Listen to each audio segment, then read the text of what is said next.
Car number 9 from Naugatuck, Connecticut, A6A Associates gives us Bobby Stirk III. Beginning of the year, it started really rough. Halfway through the year, we started taking the car to Jay Stewart, J&D Chassis, and it was a massive turnaround. Him and my father worked phenomenally together. Before you know it, we were, 2 or 3 weeks left. I had my opportunity for my first win. You know, Chris Myers and Frank Latois, they both left the division. And we all knew that Haidar was going to be good. Berdoulet was going to be good. Paradise was going to be good. I wasn't even supposed to drive this car. I was supposed to be driving my backup car now, but with about a week left until the opener, I decided I wanted to drive this.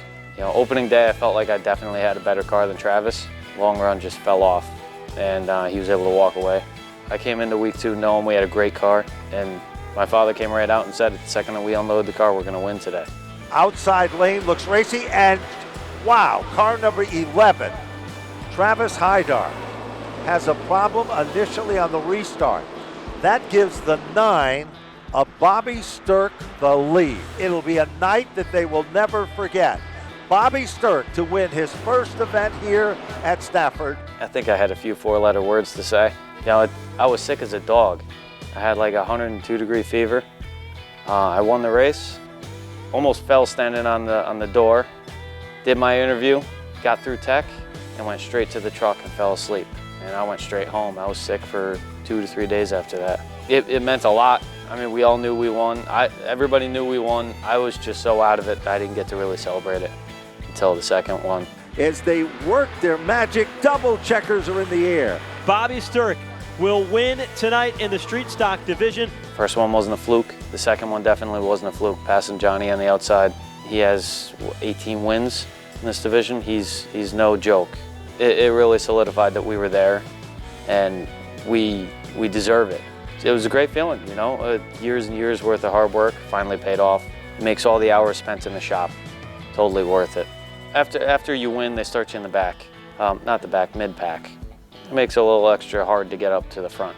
You know, every week you're not going to get that podium. You know, to have a year like Travis had was amazing for him to have. And you don't seem to get that every week. It's great. You have some of the best competition out there. And just a top 5 should feel like a win. It doesn't, but you know, you have to put your best foot forward and just keep going. That's last week's winner. Yes, he went around coming off turn number 4. Bobby Stirk, and car Bobby number 9. Stirk. That's the red car with the black nose. Trouble now. It appears we've got one sideways. Chris Danielchuk goes around. Stirk is involved. Our year has been like a roller coaster. It weighs on you a ton, and it costs a ton of money to put the car back together, and that's what made this year so difficult. There were so many ups and downs, and there was just so many roadblocks on the way for us. You know, what if I didn't wreck 2 weeks in a row? I would have been right there with Travis, you know, all the other guys, Bert and everybody, but it's racing, you can't control it, and you just got to put it back together. So from then on, it was let's go get the most amount of wins. Off turn number 4, Bobby Stirk, and car number 9 will capture his 4th victory of the season. Checkered flag is out. Win number 5 for Bobby Stirk III in the street stocks.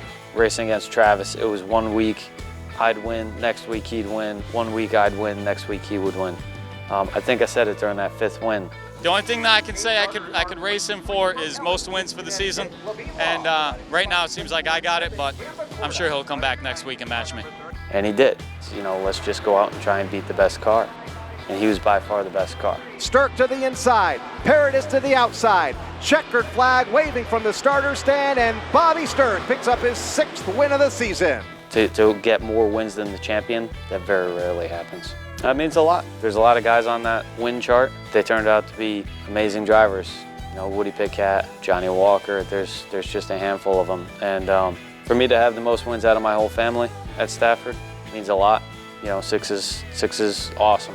A lot of positives. Try not to look at the negatives. Can't really control most of the negatives that happened to us this year, other than some of the small mechanical things. Just the wins, the setups, things that worked. And there was a lot of things that worked for us. Everything that we learned from Jay Stewart, just everything that we learned when it comes to the setup on this car, especially at that track. It's such a tricky track. There's more than enough to take away from this year. I got to thank A6A the most. Tri-State Elevator and Hoist, top level detailing, DMW Graphics, Prevail, Race Media, everybody that comes down to a shop and helps us.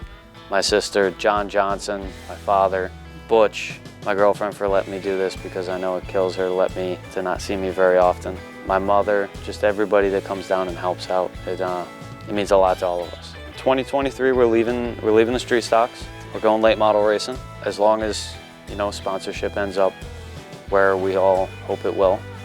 Definitely still looking for sponsorship, and you know, we have an older car, but there's nothing wrong with old, and old school always seems to work. I only made a handful of races when I did race in the late model there, so hopefully I'll be able to do something decent next year, go for Rookie of the Year, and take it from there.